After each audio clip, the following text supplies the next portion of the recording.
disturbing videos have surfaced online showing entire homes being swept away by the floodwaters in Ruidoso, a quiet mountain village in southern New Mexico.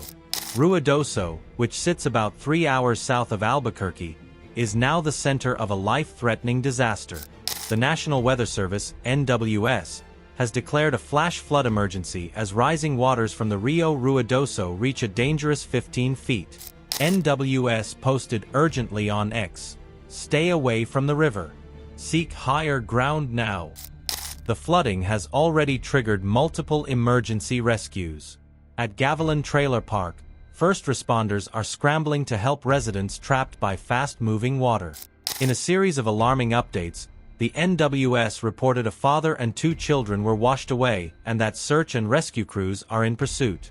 Another alert said, 1 adult and 2 children trapped and needing rescue. A separate notice described an elderly woman trapped inside her home, surrounded by floodwaters. The Office of Emergency Management in Ruidoso has instructed residents near the river to evacuate immediately and avoid driving through flooded roads. Officials warned that the village's burn scars from recent wildfires are making the flooding worse. The scorched terrain is no longer able to absorb water, causing flash floods to hit streams, creeks, and ditches with devastating speed. The situation is evolving rapidly, and emergency crews are stretched thin as they race against time to save lives. Meanwhile, the death toll from the July 4th flash flood that ravaged a swath of central Texas Hill Country rose on Tuesday to at least 109, many of them children, as search teams pressed on through mounds of mud-encrusted debris for scores of people still missing. Texas Governor Greg Abbott, at a late afternoon news conference after touring the area by air, said, "It's important that we also be conducting other business affecting this storm. The hearts of our fellow Texans are breaking every single day because of what people of this community and the surrounding area are going through. There's nothing more important on our hearts and minds than the people of this community, especially those who are still lost." I told them what we were doing, not just today, but what we are going to be doing for the days, weeks, and months to come. This is what they needed to hear.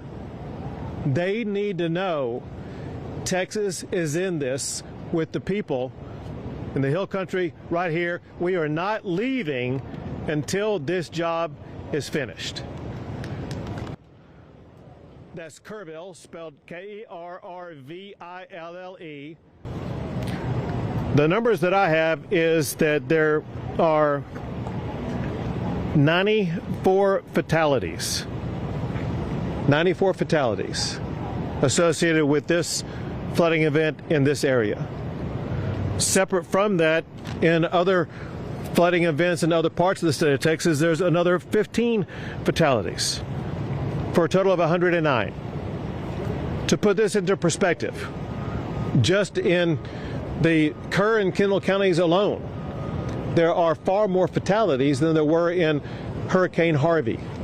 That's how catastrophic this is. No space than the word missing, MISSING. Just in the Kerr County area alone, there are 161 people who are known to be missing. And again, that comes from combined law enforcement efforts, 161 known people who are missing. Know this: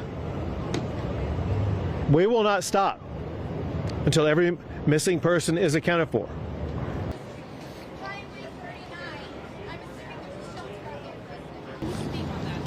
So obviously the local officials who were on the ground at the time would know the most about that. But let's talk about it in this way. That's going to be one of the issues that we begin to address in less than 2 weeks in the state legislature. We're going to address every aspect of this storm to make sure that we're going to have in place the systems that are needed to prevent deadly flooding events like this in the future. Thank you all. Thanks, everyone.